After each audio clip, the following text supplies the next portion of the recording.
Hey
everybody, welcome to Sama.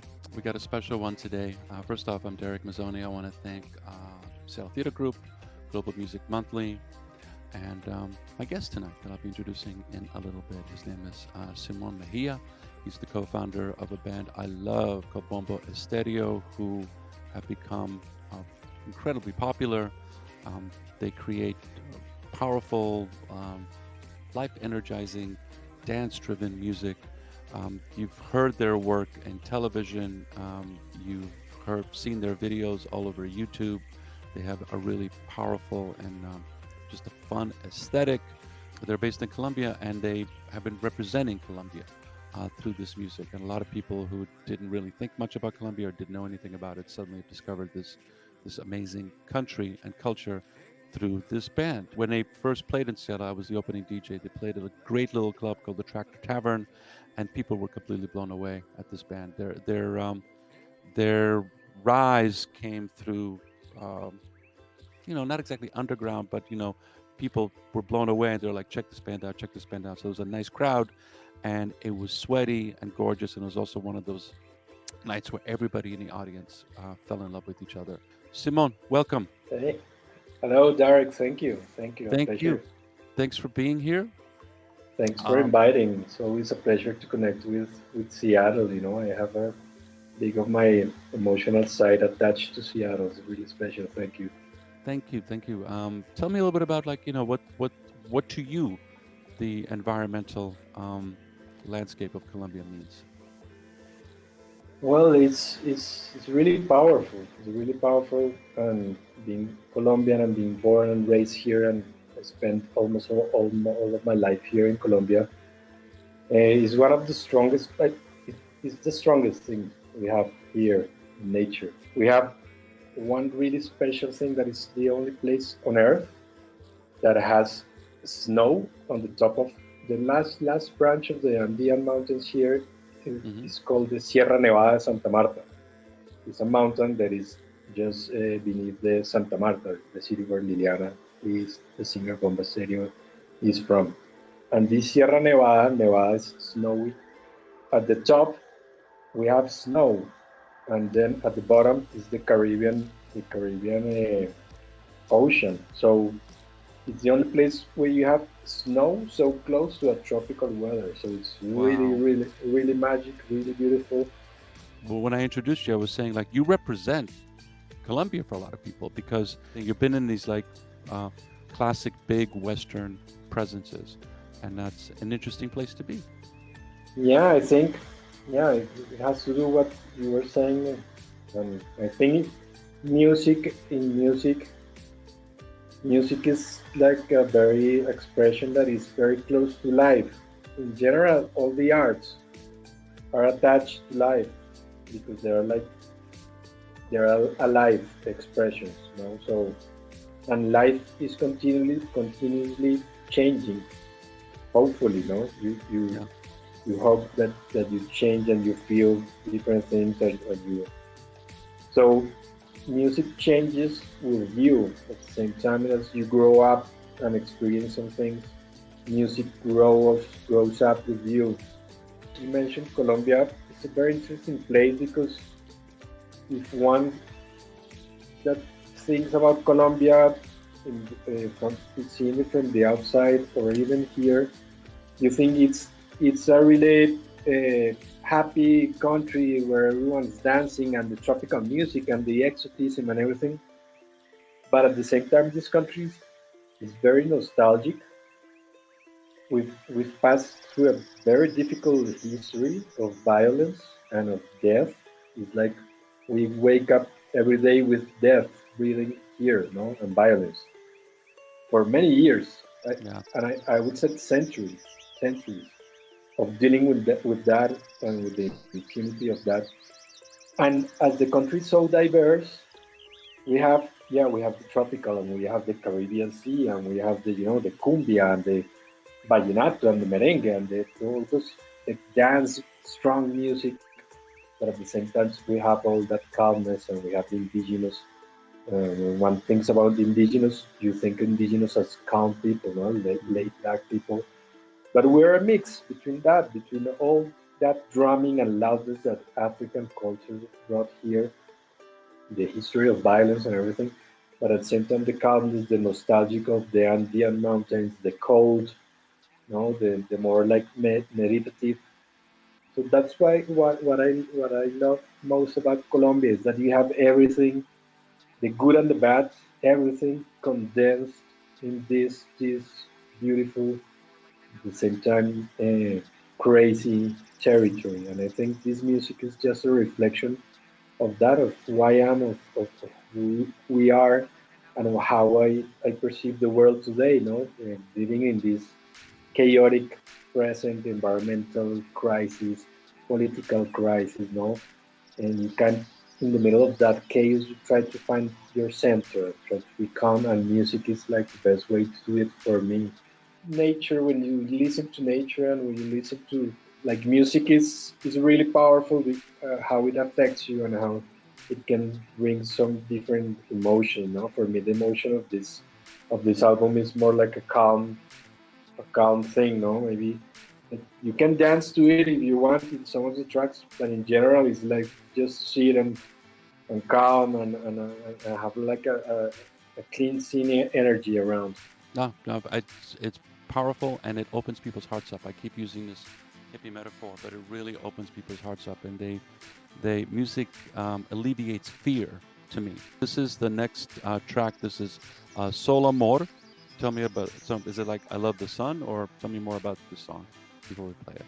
It's a love song that I dedicated to my wife, and Oh, yeah, it's the end. It's the last song of the record. With the record, I feel it's kind of nostalgic, but I see this like a happy.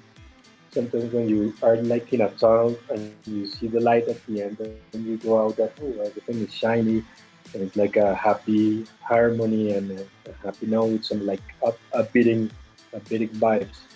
And I have this poem that I got from the internet that is read like by a robot. So it still has this like questioning about the future and what's happening today in the world and the robots and nature. But in general, it's a love song. It's solid song and amor is love, like love song or something like that.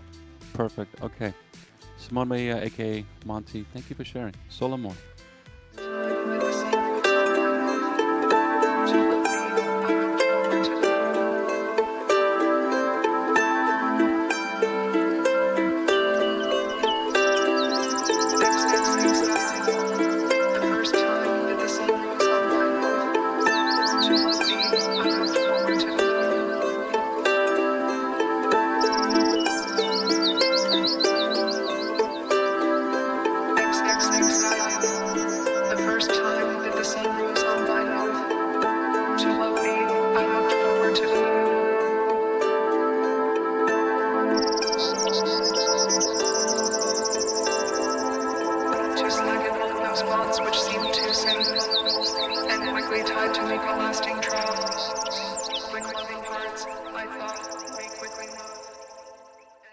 That's beautiful. I love your aesthetic. I love the way you set everything up. I mean, um, you've got a great studio for live streaming. Outside of that, I must say, it's just like it's a great vibe. Stuff is going on. It's interesting, and the the message, as I was listening, as I was watching, as I was editing, I was like, this is super timely, obviously, with what's going on with the pandemic and with fires and with climate change. We um, we have accelerated the reality of climate change, and so we're in it right now. We thought maybe we'd have like 40 years, 50 years, but no, we're in it right now.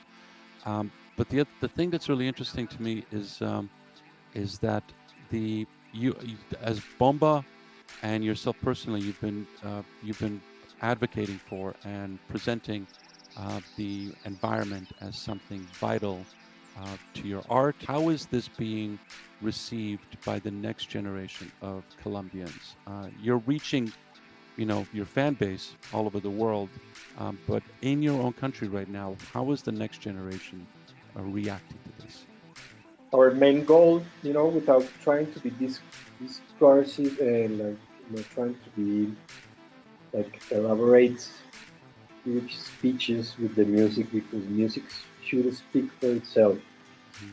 That we're trying is to, because I think the main problem we have today in the world in terms of environment is that we humans, in some point of our history, disconnected from nature Yeah. and just put ourselves above nature when we should be walking at the same level with nature, no? Because we depend on nature. We have to go back to the level that we are at the same level with nature. We connect again with that nature, treat it like a brother or a sister or a mother, a grandmother, not with Exactly. violence but with respect. I, And I that's, I yeah, I look at it as like the reason I brought up the question about generations is that whatever you take from nature, you're kind of taking from the next generation, at the same time. And it's like when you take away the actual environment, you're taking away a place where people can go to recharge, to reset. Because there's this, as I'm doing more of these types of this work with sacred healing music, it's not in context of like religion, but it is a context of the spirit. The spirit, not as like this building, but as in this place where I go to to become whole again or to recharge. and what I think is that future generations will find the balance that we don't have between the Yeah, technological world and nature. And that should be the path to walk, no? Like still live with technology and things, they do things about the technology, but in a sustainable relationship with nature that this generation and the past don't have, that the future ones will hopefully have, no? right now is amazing. It's not like throw it all away, Yeah, but there's yeah, a knowledge and there's a way of living with instead of living on top of that will hopefully help us get to whatever the future is going to be, and it's up to yeah, us to help make that work. Lets the fear down, lets the ego down a little bit, and yeah, I think yeah, that's the hard part. Is just like so many people in the West are like they all come in, it's their ego first. It's like I yeah, want to, yeah. it's like, and you're seeing this in music and you're seeing other things, and it's kind of like just pull that aside and let other things come in, other emotions come in. Okay, let's go into it right now. We're gonna play Mirla. Tell me about this song. Well, the album is titled Mirla as Mhm. well. It's like the heart of the album. Yeah. It's a song that I did inspired on a bird, because I live in Bogota, but outside Bogota, like half an hour from Bogota in the mountains. It's kind of really green. There's lots of birds, lots of animals, and everything. And as when I got here, every morning I just started waking up with the bird songs, because in the city you usually don't listen to, no, there's so much noise that you don't listen to the birds. And at 5 a.m., 5:30, or even earlier, there's lots of birds activity, and here in Colombia, it's like number one country in the world in birds. Wow. Local birds and migrant birds. We have Yeah. birds from everywhere. So here I was like, wow, what's happening? I used to wake up with my phone, and now I don't need the phone, because the birds is like The my birds are alarm. gone. Yeah. So I started listening to this bird, and I found that there was one particular that had this beautiful melody. It's called the bird is called Mirla. In English, I think it's blackbird. Beautiful, beautiful singing. Even though the birds, they are not so they are beautiful physically, but they are kind of aggressive birds. They like to tease on the other birds. They steal the little bird from the other. They're not so nice birds, but they sing beautiful. I started recording, and we developed like this amazing relationship with the bird. And every time I recorded, I was looking at him and he looked at me, and he was like singing even better every time. You know, like, hey, this guy's recording me. I'm going to sing better for him. So he started singing. And then one night the bird crashed into one of my windows and died. Oh man. So the song is like an homage to all that relation. I did like this burial. I buried him in the garden with flowers and crying and everything. So the song is Wow. kind of homage to everything that happened around the bird. And it's a very Andean song. It has the charango, that is a traditional instrument from the Andes, indigenous as well, the string instruments. And it's an Andean and nostalgic because I think the Andes are it's a really nostalgic place. It's cold, it's in the mountains, foggy. You have those paramos. So yeah, that's the song about. It's a Okay. beautiful and sad story at the same time. That's more than I expected. Thank you. Thank you for sharing that. So this is the title track, Mirla, Simón Mejía, of AKA Monte. I want to know about that a little bit, but let's listen.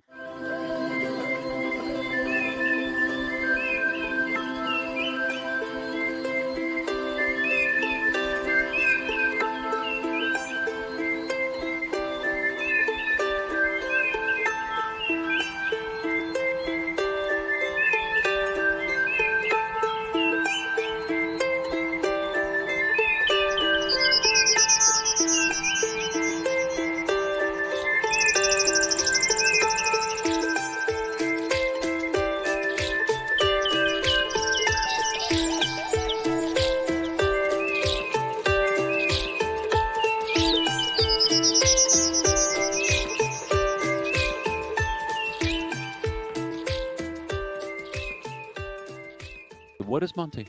Monte is, well, the literal translation is mount to English, mount. But here in Colombia and in Latin America in general, is used to call, for example, the jungle. The jungle is el monte here, or Hmm. the forest is el monte. It's like those savages places that you cannot enter. Thank you so much. I'm gonna close with Kaka Hika. And so this is Kakahika traduces to grandmother stone, and it's a chant to the stones by this really close friend of mine, indigenous from Muisca community here in Colombia. Okay. Thank you so much. This is Thank Sama, you, Super Derek. Music. Peace, love, and be well. Be well.